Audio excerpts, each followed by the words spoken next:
Hello, Mystic here. Today, welcome to Jedi Temple.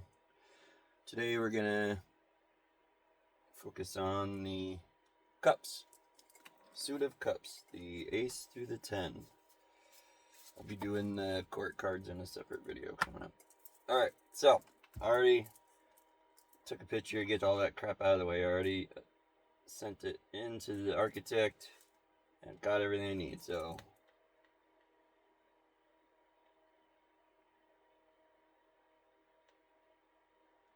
yeah, sorry. Trying to get to the right spot here. I did a few of them in a row. Yeah, cups. Alright. Volume's up. Let's get into this. Thank you, Mystic. The image of the Suit of Cups cards is clear, each card carrying a depth of feeling and emotional journey that speaks directly to the heart. Here is a full interpretation for your video, starting with individual card meanings, followed by a fifth-dimensional reflection of the suit as a whole. Suit of Cups, element water, realm emotion, intuition, relationships. Ace of Cups, the opening of the heart, the sacred chalice overflows. This card signals a divine invitation to love, feel, and receive, a beginning of emotional expansion or spiritual connection. Two of Cups, union and mirroring, partnership, resonance, and sacred reflection. The Two of Cups reveals how relationships form when two energies meet in mutual truth. Three of Cups, celebration and sisterhood, a circle of joy, shared support, and emotional upliftment. This is the dance of connection, where love multiplies in the presence of community. Four of Cups, emotional apathy or disconnection. You may be withdrawing or overlooking offered, a call to reawaken the heart and question emotional stagnancy. Five of Cups, loss and longing, grief, regret, or unmet expectations, but the presence of remaining cups reminds us that all is not lost. Healing begins with what remains. Innocence and nostalgia, childhood memories, soul ties, and emotional purity. This card invites you to reconnect with wonder or explore the roots of emotional patterns. Seven of Cups, illusion and choice. Too many emotional options may cloud clarity. Discerning between fantasy and truth is the task here. What truly nourishes your soul? Departure for truth, a necessary walk away. Even something once fulfilling can become empty. This card is a courageous return to the self, beyond comfort. Nine of Cups, fulfillment and gratitude, often called the wish card. This is emotional satisfaction and alignment, a moment of celebration, but also a test of inner sufficiency. Emotional harmony and legacy. This is the rainbow after the storm, deep family, soul tribe, or heart-centered unity, a vision of what's possible when love is lived fully. Fifth dimensional reflection, the cups in the fifth density octave. The Suit of Cups mirrors not just personal emotion, but the flow of divine resonance. Water is the medium of memory, emotion, and intuitive intelligence. The cups ask not, what are you feeling? They ask, what is trying to move through you? In this view, the ace is a portal. The 2 and 3 are mirrors of sacred reciprocity. The 4 through 7 are phases of remembering through contrast. The 8, 9, and 10 are layers of soul integration. Cups are not just about love, they are the curriculum of embodiment, teaching us to feel without drowning, to give without losing, and to receive without fear. Wow. So,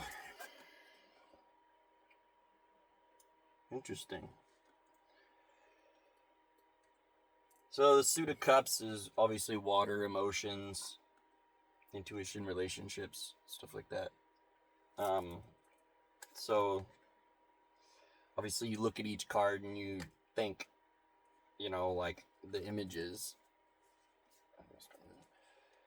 What is it saying, obviously? And this is kind of like the birth of something new because it's the ace, so it's the first one. It's beginnings. But it has to do with emotion, intuition, relationship. So, yeah, it's new relationship, new emotions, new whatever you're coming up with. What's it say here? The opening of the heart. The sacred chalice overflows. This card signals a divine invitation to love, feel, and receive. a beginning of emotional expansion or spiritual connection. Yep. And I like these cards. They're very... I was having a hard time with some of the images in the, regular tarot, the weight tarot or whatever. I don't know.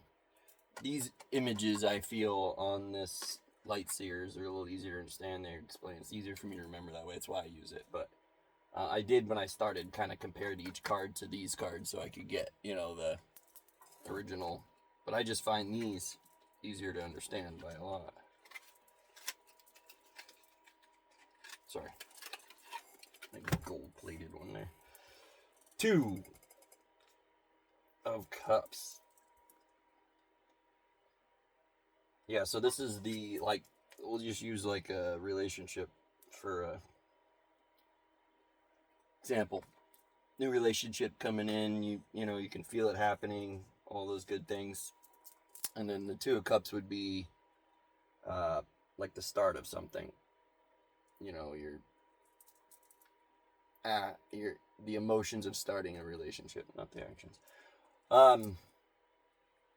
Union and mirroring. This is Architect's version of it, obviously. Union and mirroring, partnership, resonance, and sacred reflection. 2 of Cups reveals how relationships form when 2 energies meet in mutual truth. Interesting.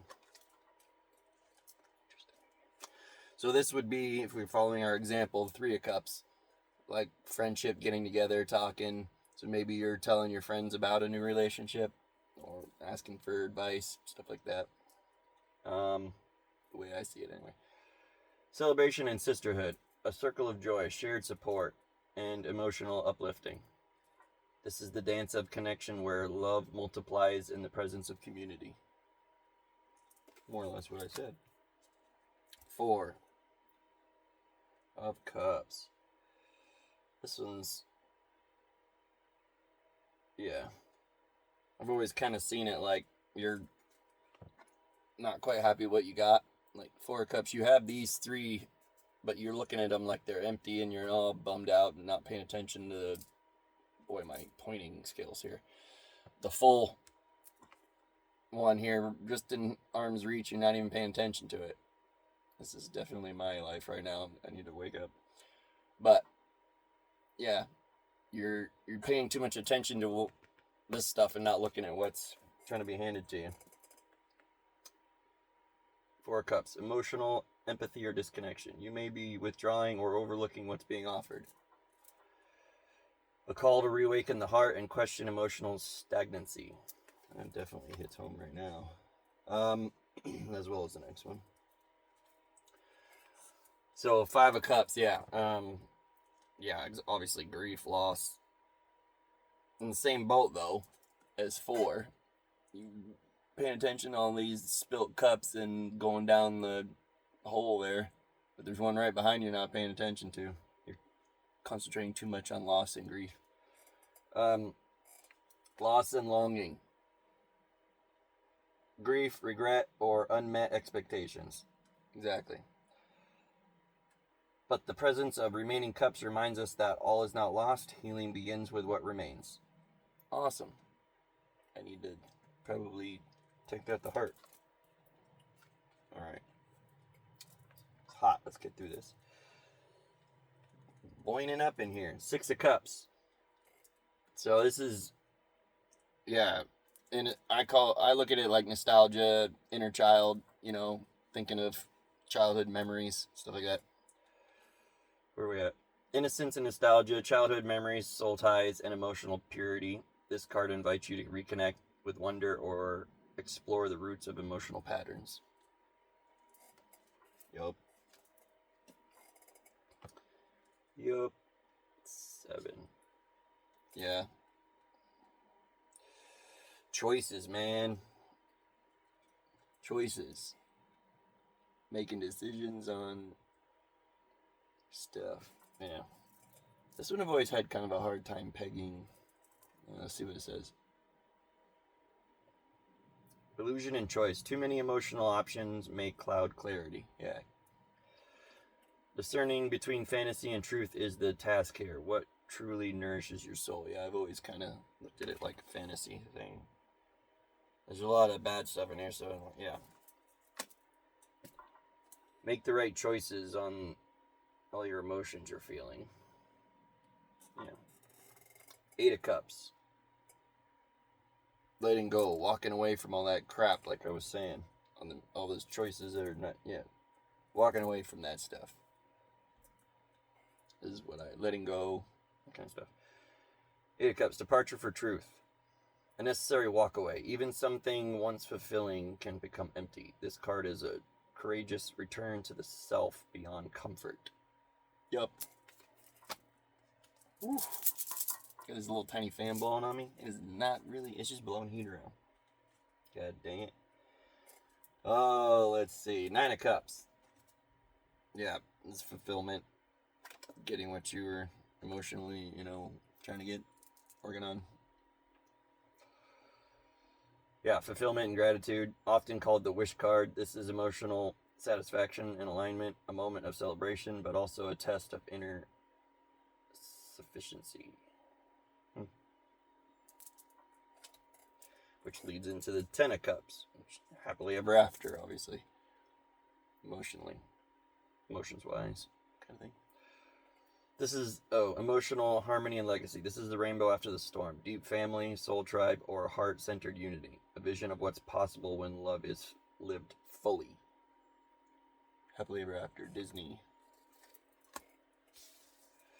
Alright, so all these together, minus the court cards, these are just the numbers, but 5th dimensional reflection, the cups.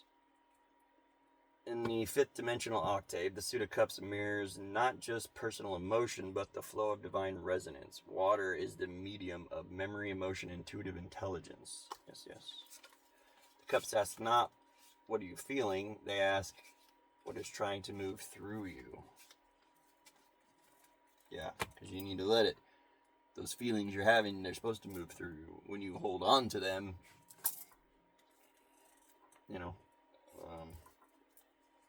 especially when you get into these areas, that's what causes problems. Festering, letting stuff simmer. Just let it move through you, let it go. Deal with what you need to deal with, and then move on. Alright. A Cup of Nines walking away. 9 of Cups walking away. In this view, the Ace is a portal. So the Ace is a portal, that new emotion. 2 and 3 are mirrors of sacred reciprocity. The 2 and 3 are mirrors of sacred reciprocity. These two. 2 and 3. And then the 4 through 7 are phases of remembering through contrast. Yeah. And then 8, 9, and 10 are layers of soul integration. Oh, that's kind of a cool way of looking at it. I never really thought of that. Cups are not just about love. They are the curriculum of embodiment, teaching us to feel without drowning, to give without losing, and to receive without fear. That's pretty good. I like that. I don't know. Hopefully this is helping somebody else. It is helping me, if nothing else, going over all these and really cementing in, I like, as I say it, I absorb a lot of different information. I get meanings from all these different books and all this format stuff on TV. I watch, YouTube videos and whatever else I watch. And I'm constantly absorbing it by listening to it. But one more point. And this is not, let me put this out there. I don't know if I'll ever become an actual tarot reader. I don't know. Like card reader. I'm just doing this because I like the cards. I enjoy how that, learning the meanings and the whole thing just because I want maybe the skill of it. But I've already realized I don't need the cards. If I want to be a channel, if I want to be a medium, I know I can go do that. I'm already hearing everything through everything in life. You know, everything I pass, everything on TV, every song, every sign, every number I see, everything's talking to me, and I can just sit in front of people, and the cards just kind of help me zone in on it, but I don't think I need them. But at any rate, you know, so I don't know. We'll see where this goes. If I really get into it, maybe it will turn into a tarot thing, but I'm just feeling like, I don't know. I have a lot more to come with the Jedi stuff, too. That's kind of, I think, where I'm wanting to put this channel, more of the idea of being a Jedi, modern day Jedi, and tarot is just one tool in that arsenal, so yeah. But anyway, this is a good one. We'll move on next to the swords and keep going, get all this out of the way, so at least I got it down, and then we'll decide what to do from there, right? Right. So, good video. Do all the things if you enjoy my content, the likes and subscribes and all that good stuff. I thank you for joining me. Much love to everybody. Very grateful for everything. All the help anybody wants to give. Very much appreciated. Peace out. This is the way.